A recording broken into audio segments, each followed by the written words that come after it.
Hello good morning student. तो पिछली class में हमने देखा था कि हम पढ़ रहे थे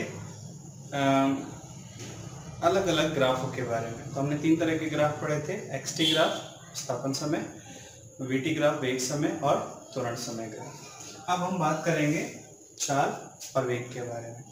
औसत चाल और औसत वेग के बारे में हम लोग बात करेंगे। तो हमारा जो टॉपिक होगा वो होगा औसत चाल व औसत वेग। औसत चाल और औसत वेग के बारे में हम लोग पढ़ेंगे। तो सबसे पहले हम देखते हैं चाल और वेग क्या होता है। तो चाल क्या होता है, तो चाल के लिए हमने यहाँ पे लिखा चाल बराबर होता है, चाल को हम प्रदर्शित करेंगे v से, और ये होता है दूरी बटे समय। अच्छा, चाल और वेग क्या चीज है? जैसे कोई वस्तु कितनी गर्म है या ठंडी, ये कौन सी भौतिक राशि बताती है? तापमान। तापमान ज्यादा है तो वस्तु गर्म है, तापमान कम है तो वस्तु ठंडी है। इसी तरह से कोई वस्तु तेज चल रही है या धीरे चल रही है, तो वस्तु की गति के बारे में, तेज या धीरे, ये बताने के बारे में एक राशि है चाल और वेग। तो चाल क्या दर्शाती है कि कोई वस्तु कितनी तेज या कितनी धीरे गति कर रही है। अच्छा, मान लो एक व्यक्ति है, वो 1 सेकंड में 5 मीटर चलता है, फिर अगले 1 सेकंड में फिर 5 मीटर चलता है, फिर अगले 1 सेकंड में फिर 5 मीटर चलता है। दूसरा आदमी है, वो 1 सेकंड में 10 मीटर चलता है, फिर अगले 1 सेकंड में फिर 10 मीटर चलता है। तो ये 4 सेकंड में जाके 20 मीटर पहुंचा और ये 2 सेकंड में 20 मीटर पहुंचा। तो हम क्या देखते हैं कि ये तेज चल रहा है, ये वाला क्या चल रहा है? तेज। और ये कैसा चल रहा है? ए वाला व्यक्ति धीरे है और बी वाला व्यक्ति तेज है। क्यों? क्योंकि दोनों ही 20 मीटर चलते हैं, इसको 4 सेकंड लगते हैं, ये 2 सेकंड में पहुंच जाता है। तो हमने बोला ये 1 सेकंड में कितना चला, तो हमने बोला 20/4। ये 1 सेकंड में चला 5 मीटर प्रति सेकंड, 1 सेकंड। और ये चला 20/2, तो ये 1 सेकंड में चला 10 मीटर प्रति सेकंड। प्रति सेकंड का मतलब 1 सेकंड में 10 मीटर। ठीक है, तो हम ये समझ गए। क्या समझ गए? 1 सेकंड में कोई वस्तु जितनी दूरी तय करती है उसी को क्या बोलते हैं? चाल। तो किसी वस्तु द्वारा एकांक समय में तय की गई दूरी क्या कहलाती है? चाल। तो एकांक समय में तय की गई दूरी क्या कहलाती है? चाल। इसको हम फिर से लिख लेते हैं, औसत चाल व हमारा टॉपिक है औसत वेग। ठीक है, तो फिर एकांक समय में तय की गई दूरी क्या कहलाती है? चाल। सूत्र क्या हो गया? अगर इसको गणितीय रूप में लिखें तो v बराबर x/t। अच्छा, ये कैसी राशि है? यह एक अदिश राशि है। अदिश राशि क्यों? जैसे अगर कोई कार चल रही है और हमने बोला 50 किलोमीटर प्रति घंटे से चल रही है और दिशा नहीं बताई। अगर दिशा नहीं बताई तो इसका मतलब क्या है? इसका मतलब हमें क्या बता रहे हैं? चाल। तो हमारी गाड़ी का जो स्पीड का मीटर है वो क्या बताता है? चाल के वेग। दोनों में एक अंतर है। क्या अंतर है? इसमें दिशा बताने की जरूरत नहीं है और इसमें हमें क्या बताना पड़ेगा? साथ में दिशा भी बतानी पड़ेगी, वेग। तो एक अदिश राशि है, इसका मात्रक क्या होगा? और SI मात्रक, स्टैंडर्ड मात्रक इसका क्या होगा? हम जानते हैं दूरी का मात्रक होता है मीटर और समय का होता है सेकंड। तो इसका मात्रक हो गया मीटर प्रति सेकंड। कई किताबों में इस तरह भी लिखते हैं मीटर सेकंड इनवर्स। सेकंड को जब ऊपर ले जाएंगे तो घात -1 हो जाएगी, तो इसमें कोई बड़ी बात नहीं। अच्छा, इसका विमीय सूत्र और लिख सकते हैं हम। इसका विमीय सूत्र होता है, विमीय सूत्र हम लिखते हैं इस तरह से बड़े ब्रैकेट में, और दूरी के लिए हम लिखते हैं L और समय के लिए लिखते हैं हम T। दूरी को अंग्रेजी में बोलते हैं लेंथ, लेंथ के लिए L, और समय को बोलते हैं टाइम, टाइम के लिए T। तो द्रव्यमान तो है नहीं इसमें, तो द्रव्यमान 0, L की घात 1 और T की घात -1। तो एक इसका विमीय सूत्र हो गया चाल का। अच्छा, चाल और वेग बिल्कुल एक समान है, एक समान है। बस यहाँ पे क्या अंतर है?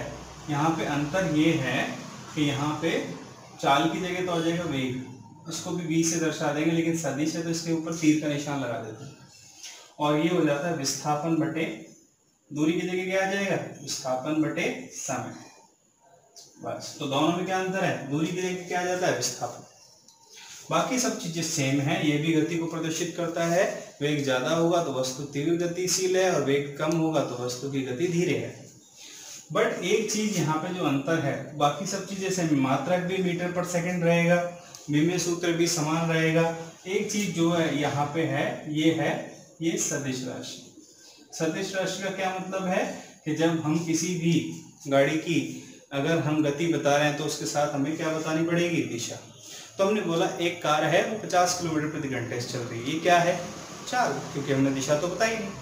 अब हमने बोला एक कार है वो 50 किलोमीटर प्रति घंटे से अजमेर की ओर जा रही है, ये क्या है, वेग। क्यों, क्योंकि हमने परिमाण के साथ साथ दिशा भी बताई है। तो ये एक सदिश राशि है, और हम यहाँ कह सकते हैं वेग का परिमाण किसके बराबर होता है, चाल के बराबर होता है। तो वेग का जो परिमाण होगा वो किसके बराबर होगा, चाल के बराबर। अच्छा, इसके बाद हम कुछ चीजें और यहाँ पे देखते हैं। अब देखते हैं औसत चाल और औसत वेग क्या होता है। तो वेग और इसके बारे में हमने पढ़ लिया थोड़ा सा। विस्थापन बटे समय वेग है और दूरी बटे समय है चाल। औसत वेग क्या होता है, मान लो हम जयपुर से अजमेर गए, और जयपुर से अजमेर हमने दूरी तय की 120 किलोमीटर, और वहाँ 2 घंटे हमें लगते हैं। हमारा वहाँ मित्र है, वो हमसे पूछता है कि भैया किस गति से कार चलाई, कार की चाल क्या थी। तो हमने बोला कि हम 2 घंटे में 120 किलोमीटर चले गए, तो 60 किलोमीटर प्रति घंटे से हमने कार चलाई। तो जो हमने उसको चाल बताई 60 किलोमीटर प्रति घंटे, क्या पूरे समय 2 घंटे तक कार की वही चाल रही, नहीं। कार कभी 0 भी चाल रही होगी, कभी 60 भी रही होगी, हाईवे पे कार 100 की स्पीड से भी चली होगी। तो ये जो 60 किलोमीटर प्रति घंटे हम अपने दोस्त को चाल बता रहे हैं, तो वो कौन सी चाल है, तो हमने बोला कि वो औसत चाल है। औसत चाल क्यों, क्योंकि कभी कार की स्पीड कम थी, कभी ज्यादा थी, हम पूरे 2 घंटे की बताना चाहते हैं, एक ही आंसर देना चाहते हैं, तो हमने क्या कर लिया, औसत निकाल लिया। तो औसत चाल क्या होती है,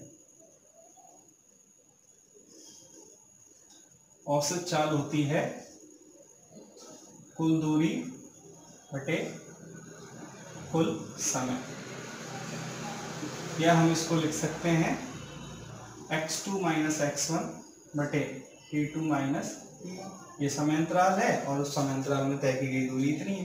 क्यों, क्योंकि मान लो यहाँ x1 है, और ये x1 से कितनी होगी x2, यहाँ समय t1 है, और ये हो गया t2। तो कुल दूरी कितनी हुई, कुल दूरी हुई इतनी, कितनी, x2 माइनस x1, और समय कितना लगा, t2 माइनस t। तो इस तरह से हम औसत चाल को प्रदर्शित कर देते हैं। तो ये बात समझ में आती है औसत चाल क्या होगा, ठीक है। अब इस औसत चाल हमने बता दिया। अब बात आती है औसत वेग की। औसत वेग क्या होगा, तो औसत वेग सेम, दूरी की जगह हम क्या रख देंगे, विस्थापन। तो कुल विस्थापन बटे कुल समय, कुल विस्थापन बटे कुल समय, ये क्या होगा, इसको हम बोलेंगे औसत वेग। या इसको भी दर्शाएंगे तो x2 माइनस x1, यहाँ पे तीर का निशान लगा देंगे, और t2 माइनस t1, ये किसको दर्शा रहा है, औसत वेग को। ये ऐसे दर्शा रहा है, औसत। अब अगर हम ग्राफ से देखें औसत वेग को, अगर हम ग्राफ से देखते हैं, तो यहाँ समय हमने ले लिया, और यहाँ हमने ले लिया x। हमने किस किस के बीच में ग्राफ बनाया है, विस्थापन और समय के बीच में।